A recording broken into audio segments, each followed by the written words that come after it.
Halo semuanya, perkenalkan nama saya Auliana Talimanalo dengan NIM 251111200010. Saya dari Fakultas Kedokteran Gigi di Universitas Lambung Mangkurat. Baik, sebelumnya terima kasih atas kesempatan yang telah diberikan kepada saya untuk menerangkan sedikit penjelasan saya mengenai otot, pembuluh darah, dan tulang di kepala. Terima kasih. Jadi pada saat ini kita akan membahas mengenai otot, pembuluh darah, nerus, dan tulang di kepala. Yang pertama mengenai otot. Otot adalah jaringan lunak dalam tubuh yang mampu berkontraksi atau memendek dan berelaksasi atau memanjang untuk menghasilkan suatu pergerakan. Otot ini dikenal sebagai alat gerak yang sangat aktif dalam tubuh. Sifat kerja otot ini dibagi menjadi dua, yaitu ada antagonis dan ada yang sinergis. Yang antagonis ini merupakan dua otot yang bekerja yang berlawanan arah. Jika satu kontraksi, maka yang lainnya relaksasi. Contohnya itu biceps dan triceps. Yang kedua adalah sinergis. Sinergis merupakan dua otot atau lebih yang bekerja bersamaan dengan tujuan yang sama. Contohnya itu adalah otot antara tulang rusuk yang ada dalam tubuh. Dalam otot terdapat pula mengenai sumber energi otot, yaitu ada tiga, yaitu fosfokreatin, glikolisis, dan fosforilisasi oksidatif. Yang pertama, fosfokreatin, yaitu energi cepat yang akan habis dalam 5-8 detik. Yang kedua, ada glikolisis atau yang dikenal dengan anaerob, yaitu yang menghasilkan asam laktat tapi cepat lelah. Yang ketiga adalah fosforilasi oksidatif atau yang disebut dengan aerob, yang menggunakan oksigen sumber energi utama untuk aktivitas yang jangka panjang. Pembahasan selanjutnya yaitu gangguan pada sistem otot. Gangguan pada sistem otot ini ada beberapa gangguan. Yang pertama, atrofi, yaitu penurunan massa otot karena jarang digunakan. Yang kedua, hipertrofi, yaitu peningkatan massa otot karena latihan yang sering dianggap berlebihan. Yang selanjutnya, kram atau kejang otot, yaitu kontraksi otot yang akan menyakitkan secara tiba-tiba. Selanjutnya, distrofi otot, yaitu penyakit genetik yang melemahkan otot. Dan yang terakhir adalah strain atau terkilir, yaitu cedera robeknya saraf pada otot. Selanjutnya mengenai mekanisme kontraksi pada otot. Mekanisme kontraksi pada otot ini disebut juga dengan sliding filament theory. Yang artinya itu terdapat mekanisme kontraksi yang terjadi pada otot pada tubuh secara mungkin itu terjadi pada tiba-tiba. Yaitu yang pertama ada proses, yaitu kontraksi terjadinya ketika filamen aktin dan miosin saling berdekat atau bahkan saling bergeser yang menyebabkan kontraksi yang akan terjadi dalam otot. Yang kedua, tenaga ATP atau adenosis triphosphate, atau ini diperlukan untuk pelepasan dan pengikatan miosin ke aktin. Nah, selanjutnya ada kontraksi konsentris. Ini adalah otot yang memendek, contohnya seperti mengangkat beban yang berlebihan, itu akan berdampak pada otot. Ini yang terakhir adalah kontraksi eksentris, yaitu otot yang memanjang saat menahan beban. Selanjutnya terdapat pula jenis-jenis otot yang ada pada tubuh kita. Terdapat 3 jenis otot, yaitu otot lurik, otot polos, dan otot jantung. Kita akan membahas dari otot lurik. Otot lurik atau dikenal dengan otot rangka ini berbentuk seperti silindris, berinti banyak di tepi dan bekerja secara sadar. Ini akan melekat pada tulang. Yang kedua, otot polos. Otot polos ini berbentuk gelendong saat inti di tengah bekerja secara tidak sadar terdapat di dalam organ dalam. Dan yang ketiga adalah otot jantung. Ini berbentuk seperti silindris yang bercabang, intinya itu di pusat, bekerja itu secara tidak sadar dan hanya berada di dalam jantung. Yang selanjutnya yaitu mengenai penjelasan karakteristik pada jaringan otot. Karakteristik ini terdapat 3 karakteristik. Yang pertama, kontraksibilitas. Kontraksibilitas ini merupakan kemampuan otot yang memendek daripada ukuran yang semula. Dan yang kedua, ekstensibilitas adalah kebalikan dari kontraksibilitas, yang mana kemampuan otot itu akan memanjang dari bentuk semula. Dan yang terakhir adalah elastisitas, yaitu kemampuan otot yang kembali pada ukuran semula. Kemudian terdapat pula cara kerja otot, yaitu ada kontraksi dan ada pula relaksi. Otot yang bekerja berpasangan saat berkontraksi akan memendek dan bahkan mengeras saat relaksasi pada otot yang memanjang.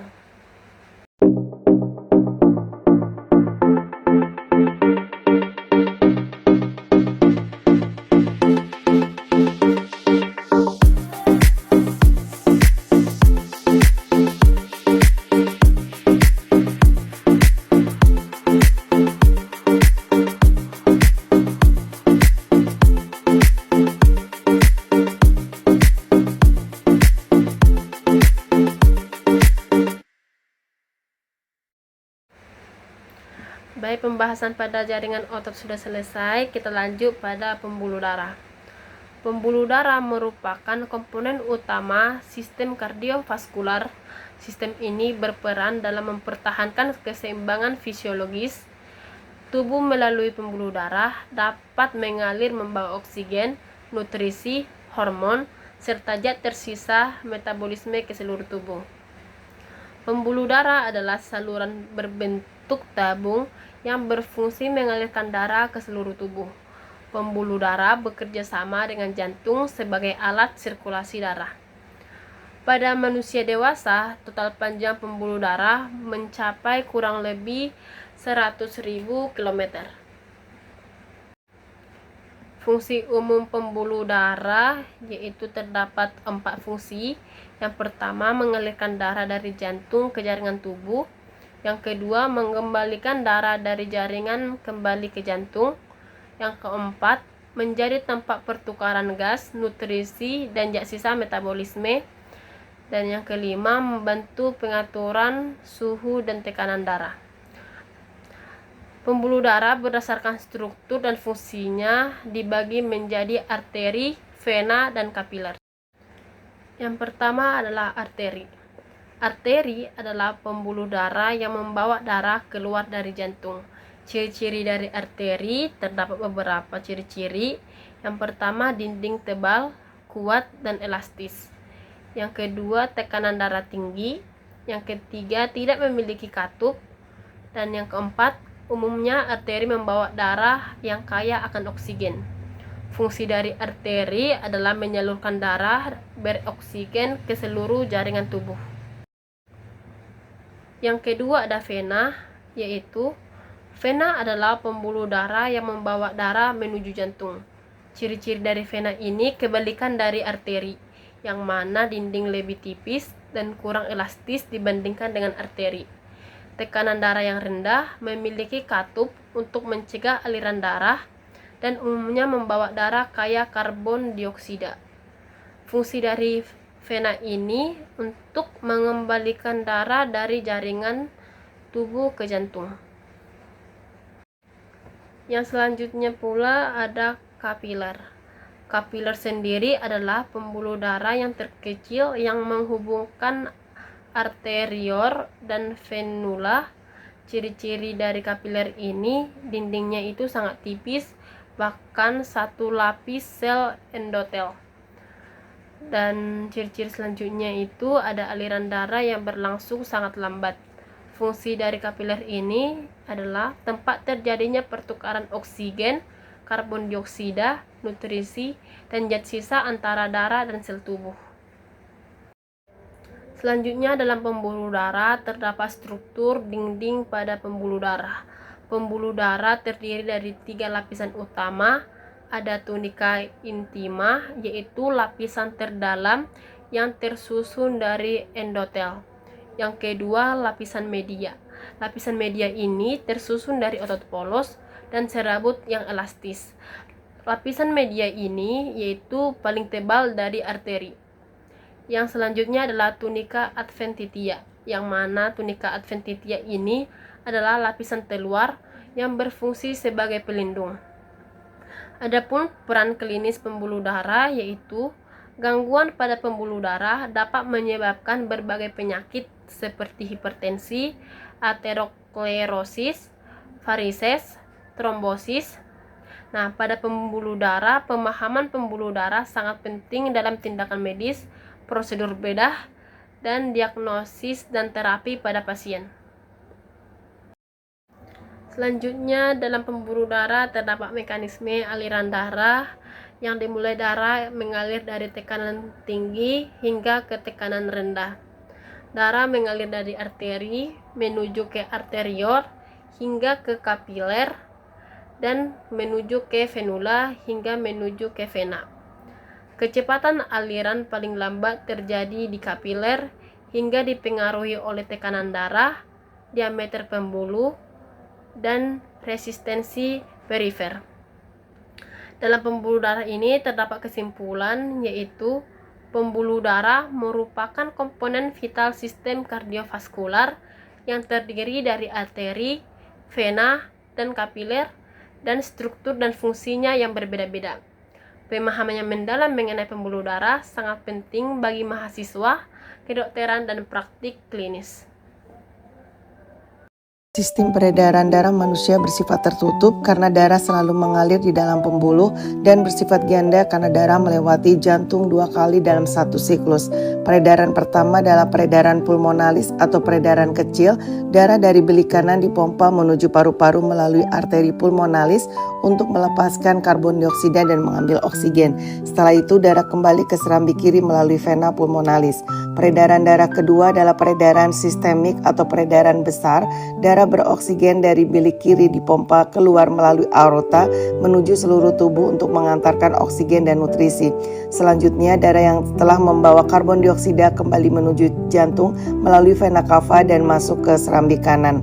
Kedua rangkaian ini bekerja secara berkesinambungan menjaga tubuh memperoleh suplai oksigen, mengangkut sisa metabolisme dan mempertahankan keseimbangan fungsi organ. Dengan mekanisme ini, jantung dan pembuluh darah memastikan kehidupan tetap berlangsung. Selanjutnya, kita akan membahas mengenai tulang di kepala. Kepala merupakan bagian tubuh yang melindungi organ vital, khususnya otak dan organ indera. Struktur utama kepala disusun oleh tulang-tulang yang disebut dengan kranium. Tulang kepala berfungsi sebagai pelindung, penopang, dan tempat perlekatan otot wajah dan rahang. Pemahaman anatomi tulang kepala sangat penting dalam bidang kedokteran, bedah, dan kedokteran gigi. Pengertian tulang kepala adalah kumpulan tulang yang membentuk kerangka kepala. Secara umum, tulang kepala dibagi menjadi tulang kranium atau disebut dengan neurokranium dan tulang wajah atau viscerokranium, dan tulang-tulang ini sangat berhubungan melalui sendi tidak bergerak yang disebut sutura. Fungsi tulang kepala yaitu melindungi otak dan saraf kranial. Yang kedua, membentuk rongga mata, rongga hidung, dan rongga mulut. Yang ketiga, menopang struktur wajah. Yang keempat, tempat perlekatan otot wajah dan pengunyahan. Dan yang kelima, membantu proses berbicara dan mengunyah. Dalam tulang kranium, berfungsi melindungi otak yang berjumlah 8 tulang yang terdiri dari tulang os frontal, tulang os parietal, tulang os temporal, tulang os occipital, tulang os sphenoidal, dan tulang os ethmoidal. Yang pertama, kita akan membahas di os parietal. Os parietal ini sepasang tulang yang terletak di sisi kanan dan kiri kepala, yang membentuk atap dan sisi kranium yang berhubungan dengan os frontal, os temporal, dan os occipital. Yang kedua, os frontal. Os frontal ini terletak di bagian anterior kepala atau dahi ini, yang membentuk dahi, atap rongga orbita, yang memiliki sinus frontalis dan berperan dalam perlindungan lobus frontal pada otak. Dan yang kedua ada os temporal. Os temporal merupakan sepasang tulang yang di sisi bawah kranium yang mengandung struktur yang paling penting, meatus acousticus externus, telinga tengah dalam, dan berperan dalam fungsi pendengaran dan keseimbangan yang menjadi tempat sendi tempora mandibular atau singkatan dari TMG. Yang selanjutnya os occipital. Os occipital ini terletak di bagian posterior dan interior kepala yang memiliki foramen magnum sebagai jalur medula spinalis dan berhubungan langsung dengan tulang belakang melalui kondisi occipitalis. Dan yang selanjutnya adalah os ethmoidal. Os ethmoidal ini terletak di antara rongga hidung dan orbita yang berperan dalam pembentukan septum nasi, dinding medial orbita, dan mengandung lamina cribosa sebagai jalur saraf olfaktorius. Selanjutnya mengenai tulang wajah atau yang disebut dengan viscerocranium, yang mana viscerocranium ini adalah tulang yang berfungsi untuk membentuk wajah. Dalam tulang wajah terdapat membentuk struktur wajah dan rongga mulut, yang mana berjumlah 14 tulang yang terdiri dari os maksilah, os zygomatik, os palatum, os nasal, os lacrimal, concha nasalis inferior, vomer, dan mandibula. Baik, yang pertama adalah tulang dari maksila. Tulang maksila ini merupakan tulang yang terletak di rahang atas yang membentuk lantai orbita. Tulang maksila ini mempunyai dinding lateral rongga hidung yang memiliki langit-langit keras pada palatumnya. Tulang maksila ini menjadi tempat gigi atas yang memiliki sinus maksilaris. Fungsi dari tulang maksila ini terdapat beberapa fungsi. Yang pertama itu, tulang maksila itu berfungsi sebagai penyangga gigi atas, yang mana tulang maksila ini berperan untuk menahan gigi atas pada tempatnya, yang sangat penting untuk fungsi pengunyahan. Yang kedua, merupakan pembentukan struktur pada wajah. Maksila membentuk dasar rongga mata atau yang disebut dengan orbita, yang mana sisi hidung dan langit-langit pada mulut. Selanjutnya, peran dalam berbicara. Maksila bersama dengan lidah dan gigi, langit-langit yang keras, akan dibentuk oleh maksila untuk membantu menciptakan artikulasi pada suara. Selanjutnya, perlindungan saraf utama. Melalui foramen infraorbital di tulang ini, saraf infraorbital lewat untuk mempersarafi sensasi di wajah bagian tengah. Dan fungsi yang terakhir yaitu pernapasan dan sinus. Bagian dari jalur napas hidung dan sinus maksilaris membantu melembabkan udara hingga mengurangi berat tengkorak dan memberikan resonansi pada suara. Yang kedua, mandibula. Mandibula ini rahang bawah, satu-satunya tulang kepala yang dapat bergerak, berperan dalam mengunyah, berbicara, dan membentuk temporal mandibular. Dan yang kedua, os zygomaticum, yaitu yang membentuk tulang pipi yang memberi bentuk dan kekuatan pada wajah, yang berperan dalam pembentukan orbita. Untuk fungsi mandibula sendiri terdapat beberapa fungsi. Yang pertama itu fungsi mandibula sebagai pengunyahan. Mandibula menjadi dasar pergerakan rahang bawah saat mengunyah dan memecah makanan. Mandibula bekerja sama dengan maksila rahang atas. Mandibula berfungsi sebagai berbicara, yang mana mandibula memungkinkan mulut membuka dan menutup untuk membentuk suara dan kata-kata dengan artikulasi yang jelas. Dan yang ketiga, estetika wajah. Mandibula menentukan bentuk dagu dan garis rahang bawah yang berkontribusi besar pada penampilan wajah secara keseluruhan. Selanjutnya, fungsi mandibula sebagai dukungan gigi. Mandibula tempat tumbuhnya 16 gigi bawah pada orang dewasa. Dan yang lanjutnya adalah mandibula sebagai perlekatan otot. Mandibula tempat menempelnya otot-otot pengunyahan utama seperti masseter, temporalis, dan pterygoid. Sedangkan untuk fungsi zygomatikum yaitu sebagai pilar kekuatan pada wajah. Zygomatikum akan membentuk tulang ini sebagai berperan sebagai pilar yang akan menahan beban dan meredam tekanan saat mengunyah. Yang kedua, perlindungan mata. Tulang zygomatikum akan membentuk dinding lateral dan dasar rongga mata sehingga berfungsi melindungi bola mata dari cedera fisik. Dan yang ketiga adalah kontur estetika pada wajah. Tulang zygomatikum akan menentukan kelebaran wajah dan memberikan bentuk serta kontur pada pipi. Tulang matikum ini yang berlebih tinggi sering dianggap sebagai memberikan struktur wajah yang lebih tegas. Otot yang selanjutnya adalah os nasal. Os nasal merupakan otot yang membentuk hidung. Os nasal tidak berdiri sendiri, melainkan berartikulasi atau bersambungan dengan 4 tulang tengkorak lainnya, yang menjadikannya sebagai kunci stabilitas struktur hidung atas. Os nasal ini dibagi menjadi 4 bagian, yaitu di bagian superior, posterior, lateral, dan medial. Di bagian superiornya sendiri atau di bagian atas akan berhubungan dengan tulang frontal atau dahi yang melalui sutura frontal nasalis. Dan yang kedua di bagian posterior atau belakang yang mana akan berhubungan dengan tulang etmoid atau lempeng tegak lurus tulang etmoid.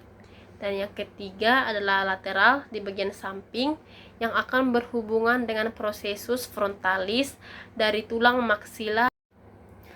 Selanjutnya adalah os lakrimal. Os lakrimal adalah tulang yang berpasangan kiri dan kanan yang berbentuk tipis, rapuh, dan berukuran kecil. Os lakrimal yang terletak di bagian depan dinding medial atau tengah atau rongga mata atau orbita. Meskipun os lakrimal sering diabaikan karena ukurannya yang hanya sebesar kuku jari kelingking, tulang ini memiliki peran yang luar biasa dalam sistem penglihatan anatomi pada wajah. Fungsi utama os lakrimal yaitu sebagai pusat drainase air mata, yang mana os lakrimal berkontribusi dalam membentuk kanal nasolakrimasi. Ini adalah saluran vital yang mengalirkan air mata dari mata ke rongga hidung.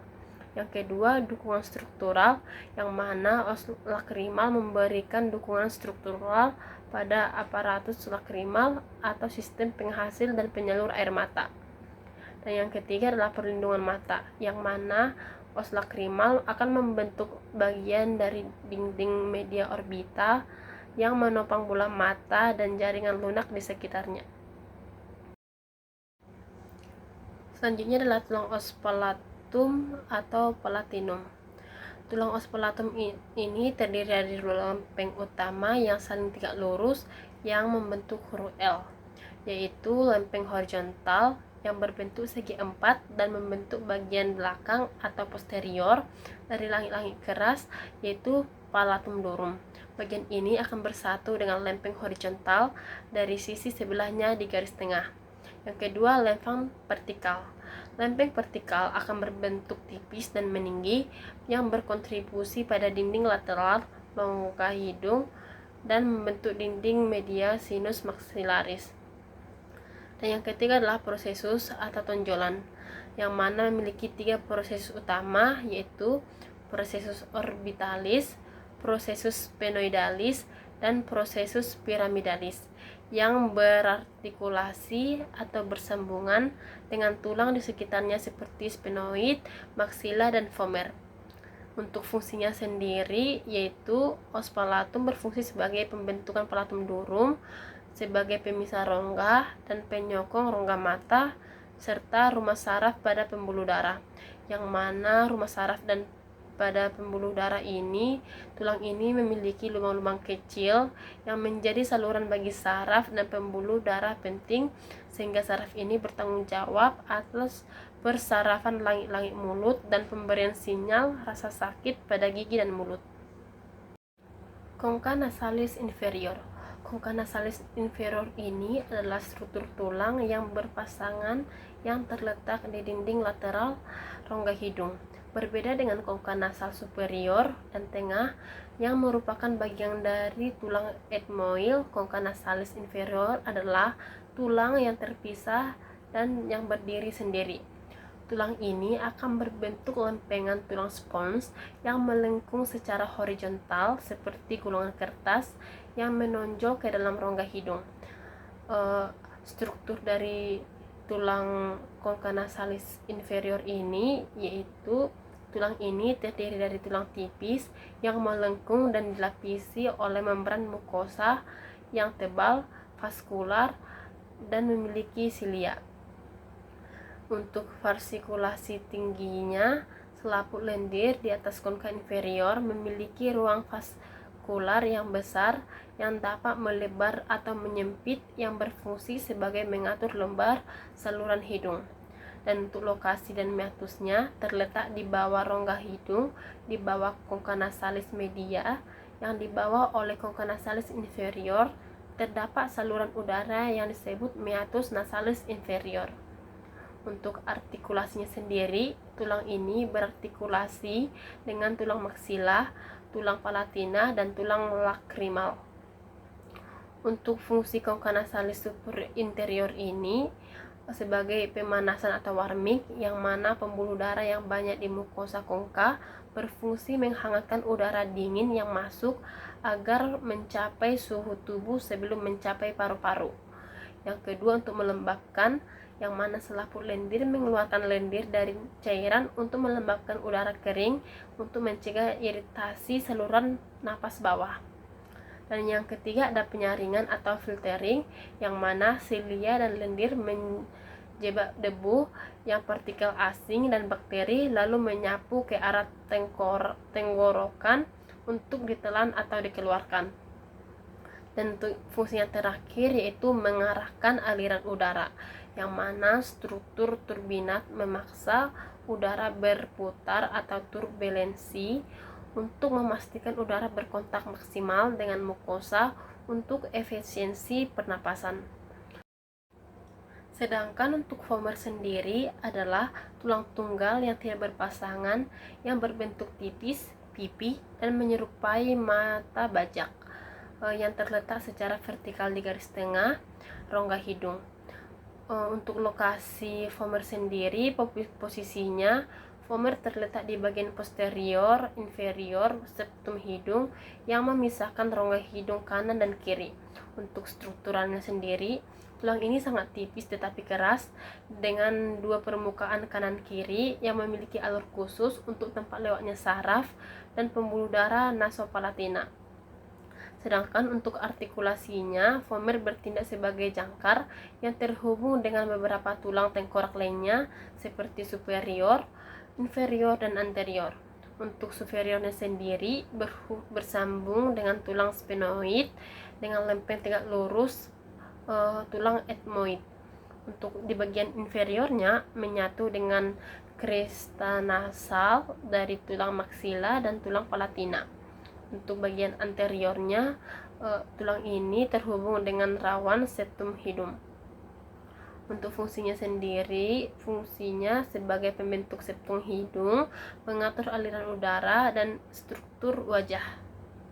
Kesimpulan yaitu tulang kepala tersusun atas tulang kranium dan tulang wajah yang berfungsi untuk melindungi otak dan membentuk struktur wajah yang penting bagi tubuh manusia. Anatomi kranium.